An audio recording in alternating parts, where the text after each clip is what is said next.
தமிழ்நாட்டின் இன்றைய முக்கிய செய்திகள்.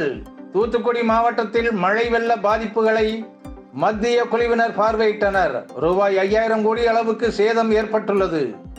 28 பேர் உயிரிழந்துள்ளனர். ஒன்றிய அரசு தானாகவே முன்வந்து தமிழ்நாடு அரசு கேட்ட நிவாரணத் தொகையை வழங்க வேண்டும். மாநில அரசு ஒன்றிய அரசு எதற்காக கெஞ்சிக் கொண்டிருப்பது அவமானம். ஆம், தமிழர்களுக்கு அவமானம் என்கிறார் திருவாளர் தமிழர்.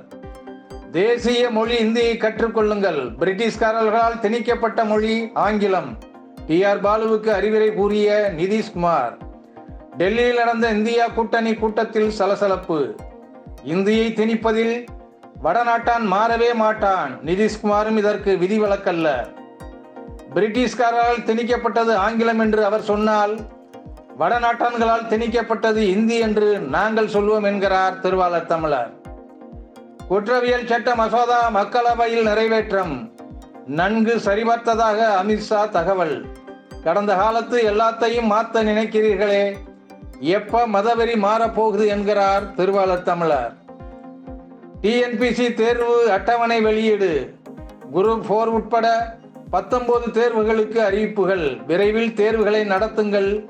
தமிழ்நாட்டு வேலையில்லா இளைஞர்களுக்கு பெரும் உதவியாக இருக்கும் என்கிறார் திருவாளர் தமிழர். எழுத்தாளர் தேவி பாரதிக்கு சாகித்ய அகாடமி விருது அறிவிப்பு. நீர்வழிப்படுவும் நாவலுக்கு வழங்கப்படுகிறது. உயரிய விருதை பெற்ற இந்த படைப்பாளியை தமிழர்களாகிய நாம் மனதார வாழ்த்துவோம். தமிழக அஞ்சல் துறை தலைவர் 58 வயதாகும் சாருகேசி காலமானார். அவருக்கு எங்கள் ஆழ்ந்த அஞ்சலியை தெரிவித்துக் கொள்கிறோம். இந்தியாவில் 9 நாட்களில் 2 மடங்கானது கரோனா நோயாளிகளின் எண்ணிக்கை. நாட்டில் மேலும் 20 பேருக்கு JN தொற்று. பொதுமக்கள் விழிப்போடு இருக்க வேண்டும். அரசு பொறுப்போடு நடந்து கொள்ள வேண்டும் என்கிறார் திருவாளர் தமிழர்.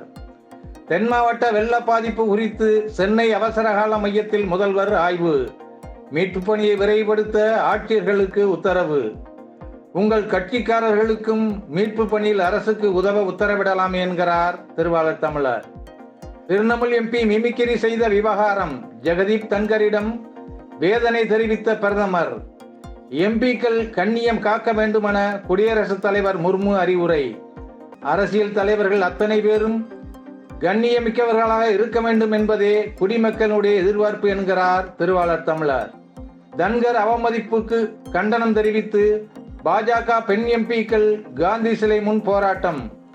காந்தியின் மீதுதான் இவர்களுக்கு மரியாதை இல்லையே, பிறகு ஏன் காந்தி சிலை முன் போராட்டம் நடத்துகிறார்கள் என்கிறார் திருவாளர் தமிழர். ஜனநாயகத்தின் குரலை நெருக்கும் மத்திய அரசு. சோனியா காந்தி குற்றச்சாட்டு. நீங்கள் ஈழத்தமிழர்களின் குரல் வலையை நெரித்ததை நாங்கள் மறக்க மாட்டோம் என்கிறார் திருவாளர் தமிழர். கடைசி ஒருநாள் கிரிக்கெட் போட்டியில் இந்திய தென்னாப்பிரிக்கா இன்று மோதல்.